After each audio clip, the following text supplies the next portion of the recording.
Welcome back to my art class. So today we are going to draw a kite. First we will draw a line across the paper from top to bottom like this. Then I'm going to draw another line going across so. Then draw lines around the cross like this. Now I'm going to add a tail for our kite like this.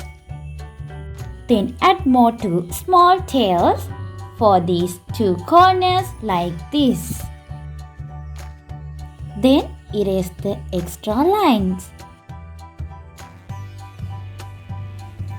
Now let's decorate inside of the tail with these short lines.